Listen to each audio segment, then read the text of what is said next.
तो तकरीर तो तभी की जाती है कि जब हतमी नतीजा सामने आ जाए। तो मैं ये समझता हूँ कि अल्लाह ताला का फजल है कि जो नतीजे आए हैं और जो पजीराई मुस्लिम लीग नून को मिली है, हम एज सिंगल लार्जेस्ट पार्टी मौजूद हैं और अल्लाह ताला के फजल से पंजाब के अंदर तो हम तकरीबन सिंपल मेजॉरिटी अटेन कर गए हैं। 140 हमारे अरकान थे, उसके ऊपर आज हमें भावल नगर से सोहेल खान साहब ने जो है वो मुस्लिम लीग नून में शमूलियत इख्तियार की है। उसके अलावा नवाब गज़ैन अब्बासी साहब ने अहमदपुर शर्किया बहावलपुर से शमूलियत इख्तियार की है। उसके अलावा चिन्योट से साकिब चदर साहब ने मुस्लिम लीग नून में शमूलियत इख्तियार कर ली है और ये सिलसिला चल रहा है। पाकपतन से इमरान अकरम साहब ने शमूलियत इख्तियार कर ली है और राजनपुर से खिजर मजारी साहब ने शमूलियत इख्तियार कर ली। और मैं ये किसी कागज से नहीं पढ़ रहा, ये मैं आपको इसलिए अजबर बता रहा हूँ क्योंकि आपके सामने हमने पिछले 15 साल पंजाब में सियासत की है, पार्टी पॉलिटिक्स की है, तो ये नाम हमारी फिंगर टिप्स पे होते हैं। जो लोग लिस्टों से बाकी जमातों के नाम आके पढ़ते हैं ना, तो उनको याद करने पड़ते हैं। अल्लाह ताला का करम है कि ये मैंने आपको जो 6 नाम MPS के बताए हैं, ये मुस्लिम लीग नून में शमूलियत इख्तियार कर चुके हैं और हमारी तादाद 146 हो गई है। इसके बाद 2 सियालकोट के MPS मैं भी छोड़ के आया हूँ, उधर बैठे हुए हैं मॉडल टाउन में इस वक्त। उसके बाद 148 हो जाएगी और 2 MPS साहिबान रस्ते में हैं।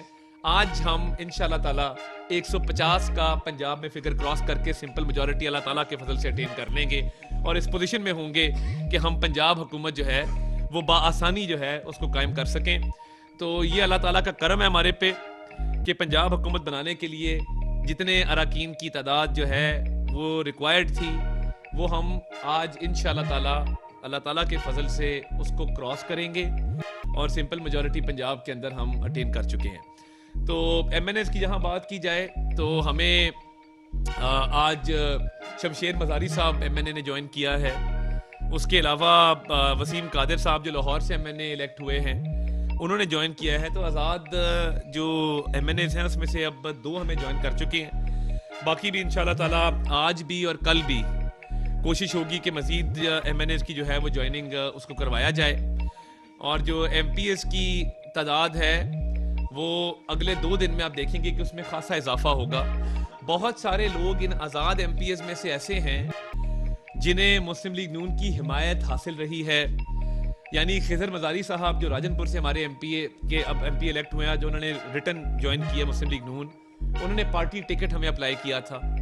इसी तरह जो भावल नगर से सोहेल खान साहब हैं, उन्होंने भी पार्टी टिकट अप्लाई किया था और मुस्लिम लीग नून में बाकायदा वो इंटरव्यू देने कायद के पास आए थे। तो ये वो लोग हैं जिन्होंने PTI को भी हराया और मुस्लिम लीग नून के भी उम्मीदवार को हराया और आज वो आज़ाद हैसियत में मुंतखब हो के बाकायदा शमूलियत जो है वो इख्तियार कर चुके हैं। और हम दीगर पार्टियों के साथ जो हमारा इस वक्त मुशावरत चल रही है, और मैं ये बिल्कुल क्लियर कर देना चाहता हूँ कि स्पेशली जो हमारी पीपल्स पार्टी के साथ और MQM के साथ जो हमारी मुशावरत है, उसके नतीजे में इंशाल्लाह ताला कोशिश होगी कि PM का कंसेंसस कैंडिडेट तमाम जमातों की मुशावरत के साथ ऐलान किया जाए। यानी कोई एक जमात जो है वो यकतरफा तौर पे वज़ीर आज़म के उम्मीदवार का ऐलान नहीं करेगी। और जो इत्तेहादियों के साथ कल भी बातचीत हुई, MQM वाले तशरीफ़ लाए कायद मियां नवाज शरीफ साहब के पास जाती उमरा में, और उसके बाद कल रात शहबाज शरीफ साहब एक वफ्द को लेके गए आसिफ अली जरदारी साहब और बिलावल भुट्टो जरदारी साहब के पास। तो ये मुशावरत का सिलसिला जारी है और मैं ये समझता हूँ कि जब भी वजारत उस्मा के उम्मीदवार का ऐलान किया जाएगा वो मुकम्मल तौर पे मुशावरत के नतीजे में होगा और कंसेंसस कैंडिडेट के तौर पे होगा और मुश्तरका और मुतफ़िक़ा तौर पे होगा। तो ये है जो अभी तक की कारगुजारी है और इत्तेहादियों के साथ मजीद भी हमारी मुशावरत जो है वो जारी है। उर्फत मुगल साहब को जल्दी है सवाल करने की, मगर मैं अपनी बात ख़त्म करूँगा तो उसके बाद सवाल का मौका आपको दूंगा। देखिए, मैं दोबारा एक दफ़ा आपको अर्ज़ कर दूं कि पंजाब के अंदर हमारी 140 तादाद थी। आज जो हमें 6 MPs ने ज्वाइन किया है, 4 और ज्वाइन कर रहे हैं। तो पंजाब में हम इस पोजीशन पे आ गए हैं कि हम पंजाब के अंदर हुकूमत कायम कर सके और सिंपल मेजॉरिटी अल्लाह के फजल से हमें अटेन हो गई है। सिंपल मेजॉरिटी हमने ले ली है अल्लाह ताला के फजल से। वफाक में हमारी मुशावरत जारी है पीपल्स पार्टी के साथ भी और MQM के साथ भी। तो जो भी उसका नतीजा निकलेगा एक कंसेंसस कैंडिडेट के हवाले से, वो मुश्तरका और मुतफिका तौर पे वो कैंडिडेट का ऐलान किया जाएगा। और पीपल्स पार्टी के साथ भी मशावरत हो रही है। कल शहबाज शरीफ साहब तशरीफ ले गए थे एक वक्त के हमरा, MQM का डेलीगेशन वो तशरीफ लाए थे जाती उम्रा, और उन्होंने भी वहाँ पे उनसे भी हमारी बातचीत चल रही है। तो वज़ारत उज़्मा के हवाले से जब भी फैसला होगा मुश्तरका मुतफिका तौर पे होगा और इत्तेहादियों के साथ मिल के उसका ऐलान होगा। अभी कबल अज़ वक्त होगा उस पर कोई बात करना, मगर पंजाब के अंदर खुशी की बात है मुस्लिम लीग नून के लिए। मैं अपने कायदीन को भी, अपनी पार्टी के मेंबरान को भी, अपने कारकुनान को भी, MNAs MPs को भी मुबारकबाद पेश करता हूँ कि पंजाब के अंदर जो है अल्हम्दुलिल्लाह हमने वो नंबर अचीव कर लिया है और पंजाब में मुस्लिम लीग नून की हुकूमत कायम होने जा रही है। नतीजों के हवाले से मैंने बात की, मैं सिर्फ इतना कहूँगा कि जब रिजल्ट आना शुरू हुए तो महज 25% नतायज के ऊपर, यानी एक NA के या PP के हल्के में सिर्फ 25% नतायज के ऊपर लोगों ने, जो सियासी नाबालिग थे, उन्होंने अपनी विक्ट्री क्लेम करना शुरू कर दी और फतह का उन्होंने जश्न मनाना शुरू कर दिया। तो उन्हें चाहिए था कि रिजल्ट का वेट करते, और हमने अल्हम्दुलिल्लाह जब मियां नवाज शरीफ साहब की तकरीर हुई है उस वक्त हुई है कि जब 80% से 90% जो है वो नतीजे आ चुके हुए थे, तो एक गलत तासर देने की कोशिश की गई। और मैं ये भी अभाम दूर कर दूं कि जो ये धांधली की बात की जा रही है, बार बार हर वक्त कहा जा रहा है जी धांधली हो गई, फलां हो गया, तो देखिए मुस्लिम लीग नून के जावेद लतीफ साहब शेखुपुरा से हारे हैं, लाहौर के अंदर शेख रोयल असगर साहब हारे हैं, ख्वाजा साद रफीक साहब को शिकस्त हुई है, राना सनाउल्लाह साहब हारे हैं। ये कितनी कमजोर दलील है कि अगर धांधली करनी होती तो क्या राना सनाउल्लाह साहब की सीट ना जितवा लेते? अगर धांधली करनी होती तो क्या ख्वाजा साद रफीक साहब लतीफ खोसा साहब को फोन करके मुबारकबाद पेश करते? साद रफीक साहब चाहते तो वो कहते कि जी लतीफ खोसा साहब ने धांधली की, मगर ऐसा नहीं किया। जहां जहां पे शिकस्त हुई उसको खुशदिली से तस्लीम किया, खुशदिली से कबूल किया और बाकायदा एक खंदा पेशानी के साथ मामलात को आगे लेकर चले। अब हारने वाले झूठे इल्जामात धांधली के लगा रहे हैं और एक तासुर कायम करने की कोशिश करें, ये तासुर नहीं चलेगा, क्योंकि फॉर्म 45 हर किसी के पास मौजूद है। फॉर्म 45 की बुनियाद पे फॉर्म 47 जारी हुआ है, तो जहां हारे हैं उसको कबूल करें। गौहर खान साहब की मुझे समझ नहीं आती, एक दिन फतह का ऐलान करते हैं और एक दिन कहते हैं कि जी नहीं हम हार गए हैं तो हम अब अपोजिशन में बैठेंगे। भैया आपने कबल अज वक्त फतह का ऐलान किया क्यों? आपको चाहिए था वेट करते। तो मैं समझता हूं कि ये देखें हार जीत हर पार्टी को हुई है और ये अल्लाह का फजल है कि हम पंजाब में भी और वफाक में भी सिंगल लार्जेस्ट पार्टी बन के उभरे हैं। हम पंजाब में हुकूमत बनाने जा रहे हैं अल्लाह के फजल से, हमारी तादाद पूरी हो चुकी है। वफाक के अंदर इंशाल्लाह ताला हम इत्तेहादियों की मशावरत के साथ और उनको साथ लेकर चलेंगे, वो पीपल्स पार्टी हो, वो MQM हो, बाकी जमातें हो, उनके साथ मिलकर हुकूमत बनाएंगे और एक मशावरत का सिलसिला एक खुश असलूबी से एक अच्छे माहौल के अंदर चल रहा है। और हमारी कोशिश होगी कि मिलजुल के वज़ारत उज़्मा के उम्मीदवार का जो ऐलान है वो बाकायदा मुश्तरका मुतफिका तौर पे किया जाए और वो जो भी होगा वो आपके सामने मीडिया के कैमरों के सामने उसका ऐलान किया जाएगा। तो मैं तो ये समझता हूँ कि जो इलेक्शन कमीशन के अंदर पिटिशंस की जा रही हैं बगैर सबूतों के, इतनी फ्रिवलेस और इतने वीक आपने पिटिशंस दाखिल की हैं जिसके अंदर कोई सब्सटेंस ही नहीं है, कोई सबूत नहीं लगा सके। और देखें इलेक्शन वाले दिन मैं बतौर उम्मीदवार 90 से 100 पोलिंग स्टेशन के अंदर फिरा हूँ, मेरे हल्के में एक पत्ता नहीं टूटा, एक गमला नहीं टूटा, कहीं पे झगड़ा नहीं हुआ, कहीं पे लड़ाई नहीं हुई। और देखें मैं प्रिजाइडिंग के अमले के पास भी अंदर हम जाके इंस्पेक्ट करते रहे, बाकी जमातों के उम्मीदवार भी आते रहे, तो सवाल ही पैदा नहीं होता कि खुदा ना खास्ता कहीं पे कुछ धांधली हुई हो और अमन खराब हुआ हो। पुरअमन इलेक्शन था और हर हवाले से सारे लवाजमात पूरे थे। इंतजामिया ने अपना किरदार गैर जानिबदारी से अदा किया, इलेक्शन कमीशन ने अपना किरदार गैर जानिबदारी से अदा किया। इक्का दुक्का वाकयात होते हैं, हर इलेक्शन में होते हैं, मगर इससे बुरे हालात बाई इलेक्शन में हो जाया करते हैं जहां पे अमन खराब होता है। तो मैं समझता हूं कि इन नतायज को खुशदिली से तस्लीम करना चाहिए, कबूल करना चाहिए और एक धांधली का तासर देने की जो कोशिश की जा रही है बिल्कुल नामुनासिब है और ये गलत है। और अगर धांधली के बावजूद भी गौर खान साहब आपकी आजाद उम्मीदवार हिमायत याफ्ता इतनी बड़ी तादाद में जीते हैं, तो क्या वो भी धांधली से जीते हैं?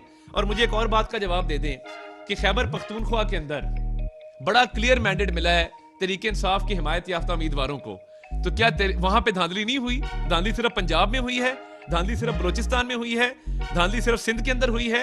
तो ये काम ना करें। अगर आपके KPK में आपके उम्मीदवार जीत गए हैं तो वहां धांधली नहीं है, और सिंध में, खैबर पख्तूनख्वा में, पंजाब में हार गए तो वहां पे धांधली हो गई है। ये तासुर गलत है। आपने इब्तदाई नतीजों के अंदर गलत एक तासुर देने की कोशिश की। इब्तदाई नतीजों की बुनियाद पर आपने हतमी राय कायम करने की कोशिश की और एक धांधली का तासर देने की कोशिश की जो कि गलत था।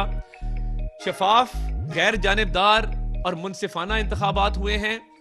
तमाम जमातों ने रिजल्ट को तस्लीम किया है। मीठा मीठा हाफ हाफ और कड़वा कड़वा थू थू नहीं चलेगा। वजारत इस्मा का उम्मीदवार इंशाल्लाह ताला मुस्लिम लीग नून के जो इत्तेहादी हैं, जो दीगर जमातें हैं जिनसे हमारी बातचीत चल रही है, मैं कह चुका कि मुतफिका मुश्तरका तौर पे करेंगे। पंजाब के अंदर अल्हम्दुलिल्लाह हमारी हुकूमत कायम हो चुकी है, सिंपल मेजॉरिटी अटेन हो चुकी है और आगे कोशिश करेंगे कि तमाम जो हमारे इत्तेहादी सियासी जमातें हैं उनके साथ मिल के मामलात को आगे चलाया जाए। मगर ये जो इलेक्शन पिटिशंस की जा रही हैं, ट्राइब्यूनल्स का वेट किए बगैर झूठे केस बनाए जा रहे हैं, वो सियासत चमकाने के लिए तो ठीक हैं, मगर आपके पास सबूत नहीं है इनको साबित करने के लिए। इसलिए अपनी खैबर पख्तूनख्वा का जश्न मनाएं, हमें पंजाब में जश्न मनाने दें और गलत तासर कायम मत करें। सियासत को मजीद गंदा करने की कोशिश मत करें, झूठे इल्जामात बहतानों की सियासत मत करें, क्योंकि अगर आपने ये काम किया तो ये मुल्क आगे नहीं चल सकेगा। हम मियां नवाज शरीफ साहब की क़यादत में इस मुल्क को तरक्की की शारा पर गामजन करना चाहते हैं। वो जो 2018 से पहले का पाकिस्तान था, जिसके अंदर अशियाए खुर्दनो सस्ती थी, रोजगार था, पाकिस्तान की एक बैनुल अक़वामी सतह पे इज्जत थी, हम उसको बहाल करना चाहते हैं और इंशाल्लाह ताला ये मुल्क एक अजीम मुल्क बनेगा और हम इसके तमाम मसाइल इंशाल्लाह ताला हल करेंगे। एक एक करके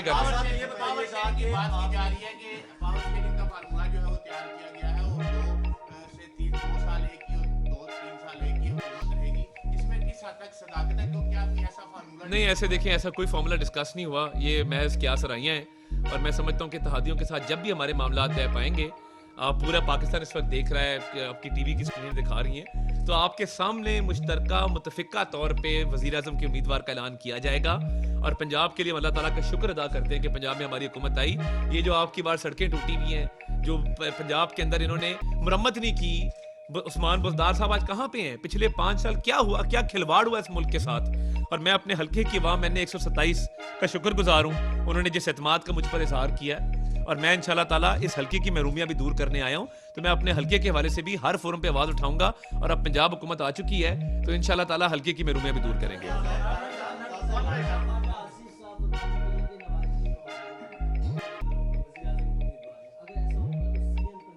नहीं, देखिए, ये मेरा नहीं ख्याल उन्होंने ऐसी बात की है। मैं आपको ऑफिशियल पार्टी पोजीशन स्टेट कर रहा हूँ कि अभी तक कोई फैसला नहीं हुआ। ये वजारत उज़्मा का फैसला इत्तेहादियों के साथ मिलके किया जाएगा और मैंने मुतफिका तौर पे लफ्ज़ इस्तेमाल किए, मुतफिका तौर पे किया जाएगा।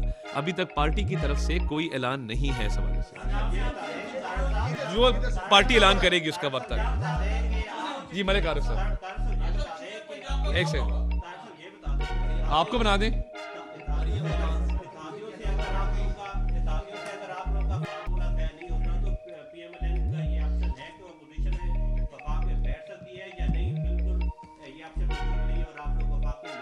देखिए, बात यह है कि इस मुल्क को जो दरपेश चैलेंजेस हैं, हम समझते हैं कि उनके हल के लिए हमें अपना किरदार अदा करना है और इत्तेहादियों के साथ जो मुशावरत हो रही है उसके नतीजे में हमारी हतल वसा कोशिश है कि कोई अच्छा हल निकल आए। पहली ऑप्शन तो यही है कि हम मिलजुल के हुकूमत बनाएं और वफाक में हम 2-3 पार्टियां मिल के जो है वो हुकूमत करें। बाकी फिर आगे कोई डेडलॉक आता है तो आपको जरूर बता देंगे। अभी तक तो